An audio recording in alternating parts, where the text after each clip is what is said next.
আসসালামু আলাইকুম। আজকে বানাবো চিতল মাছের কোপ্তা। আপনাদের কি আগে থেকে জানা ছিল? আমি পারি না, তবে একটু দেখে শিখেছি আর কি। দেখে একটু ঝামেলা মনে হলো, তবে পারবো ইনশাআল্লাহ। প্রথমেই মাছটাকে আমি ভালো করে আঁশ ছাড়িয়ে কেটে নিয়েছি। আমি এতটুকুই রান্না করব, বাকিটা রান্না করব অন্যভাবে। আপনারা চাইলে ওই সাইডের কাঁটাটা একদম ফেলে দিতে পারেন, আমি ফেলে দেইনি, এভাবে রেখেছি।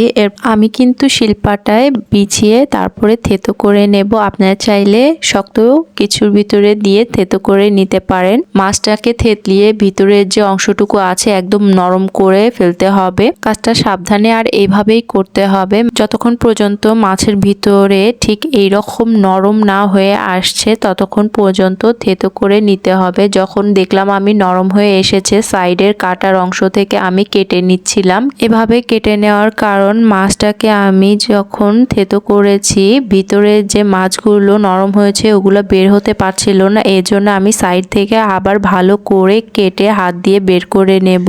এরপরে খুব সাবধানতার সাথে আমি চামড়াটা ছিলে নিয়েছি। চিতল মাছের এই কোপ্তা বানাতে গেলে এই চামড়াটা ভালোভাবে আলগা করে নিতে হবে যাতে না ছিলে যায়। সাবধানে করবেন কাজটা।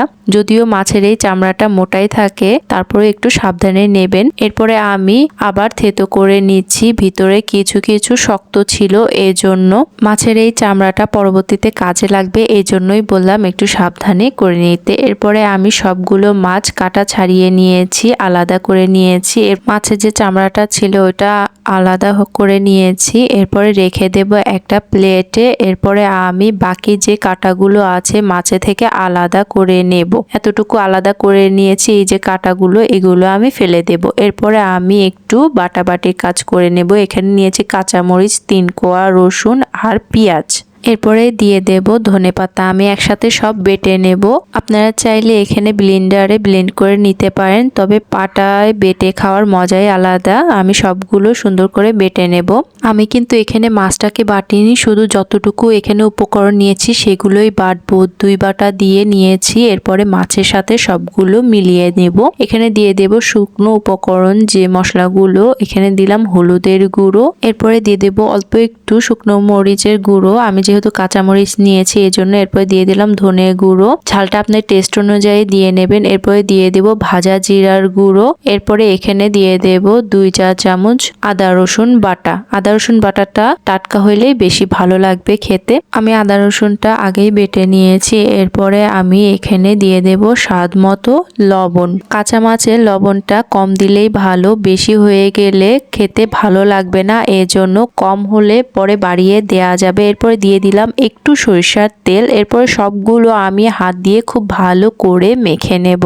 আর হ্যাঁ, আমি কিন্তু হাতটা খুব ভালো করে ধুয়ে নিয়েছি মেখে নেওয়ার আগে। সবগুলো ভালো করে মেখে নিতে হবে, যেহেতু মাছগুলো আঠালো ছিল। মশলাগুলো যেন মাছের ভিতরে খুব ভালোভাবে সেট হয়ে যায়, এজন্য এভাবে মেখে 20 মিনিট বা 10 মিনিটের মতো রেখে দিলে আরো ভালো হয়। আমার হাতে সময় ছিল না, এজন্য আমি পরের প্রসেসিং এ চলে গেছি। পুরো চামড়াটা ভালো করে বিছিয়ে নিয়েছি। মাছের যে শেপটা ছিল আমি ঠিক সেই শেপেই করে নেব এটা। এক সাইডে সবগুলো মাছের যে আমি মশলাগুলো মেখেছি ভালো করে দিয়ে দিলাম। ঠিক যেমন দেখতে পাচ্ছেন আমি সবগুলো মশলা এর ভিতরে নিয়ে নিয়েছি। একদম হয়ে গেছে আগের মতো মাছের শেপটা, শুধু ভিতরে কাটাগুলোই নেই। এগুলো ছাড়াইতেই যত একটু কষ্ট হয়েছে, এরপরে আর কোনো কষ্ট মনে হয়নি, সহজে লেগেছে। এরপরে আমি তাওয়ায় তেল বসিয়ে গরম করে নিয়েছি মাছটা ভেজে নেব বলে। পুরো মাছটাই আমি এখানে দিয়ে দেব। তেলটা খুব বেশি গরম করে নেওয়া যাবে না, এতে করে চামড়াটা পুড়ে যাবে। ভিতরের যে অংশটা এটা খুব ভালোভাবে সিদ্ধ হবে না, তবে মিডিয়াম টু লো হিটে খুব সুন্দর করে ভেজে নিতে হবে, যাতে ভিতরে বাহিরে দুটোই সুন্দরভাবে ভেজে নেওয়া হয়। আপনাদের কাছে কোন জায়গাটা বেশি করতে কষ্ট লেগেছে? আমার তো কাটা ছাড়াইতে বেশি কষ্ট লেগেছে। আপনাদের কাছে কোনটা কষ্ট লেগেছে অবশ্যই কমেন্টে জানিয়ে যাবেন। আর আদৌ বানিয়েছেন কিনা এটাও জানাবেন। যদি না বানান তাহলে এই রেসিপি দেখে বানিয়ে ফেলতে পারেন। খুব মজাদার এই কোপ্তা। আপনাদের আপনাদের সাথে কথা বলতে বলতে এক সাইডে আমি খুব ভালো করে ভেজে নিয়েছি, দু সাইডেই ভেজে নেওয়ার পরে আমি এটা নামিয়ে নেব। মাছটা এইভাবে ভেজে নিতে আমার 10 মিনিটের মতো সময় লেগেছে। আমি একটু সময় নিয়েই ভেজেছি। কি ভেবেছেন মাছ ভাজাভাজির কাজ শেষ? তবে আমার কাছে মনে হচ্ছিল পিস পিস করে নেওয়ার পরে আমি আবারও একটু ভেজে নেই যাতে খেতে বেশি মজা লাগে। আমি ধারালো চাকু দিয়ে মাছের যে পিস পিস করে নেয় সেরকম করে পিস করে নিচ্ছি। সবগুলো এরকম করে পিস করে নিয়েছি। আপনারা চাইলে যেভাবে সুবিধা ওভাবে কেটে নিতে পারেন। এরপরে আমি এভাবে ভেজে নেব, যেহেতু দুই সাইডে ভেজে নিয়েছি। এরপরে ভেজে নেব যে সাইডগুলোতে ভাজা হয়নি কেটে নেওয়া অবস্থায়, ওই সাইডগুলো আমি ভেজে নেব।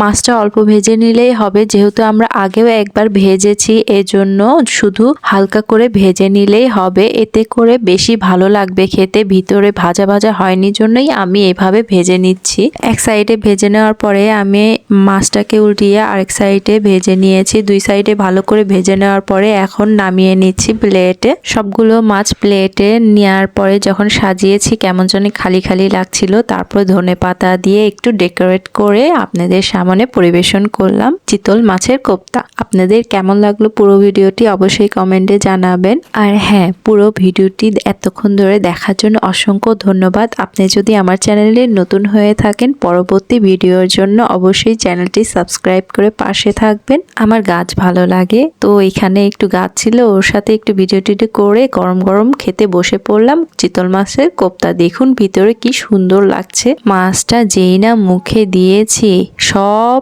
দুঃখ কষ্ট ভুলে গেছি। এতক্ষণ ধরে যে কষ্ট করে বানিয়েছি সবই ভুলে গেছি। সত্যি বলছি, আপনারাও বানিয়ে খাবেন, দেখবেন অনেক ভালো লাগবে। চিতল মাছের কোপ্তার স্বাদটা মনে রাখার মতো। আজ তাহলে আসি, দেখা হবে নতুন কোনো রেসিপির সাথে। এ পর্যন্ত ভালো থাকবেন, নিজের যত্ন নেবেন। আল্লাহ হাফেজ।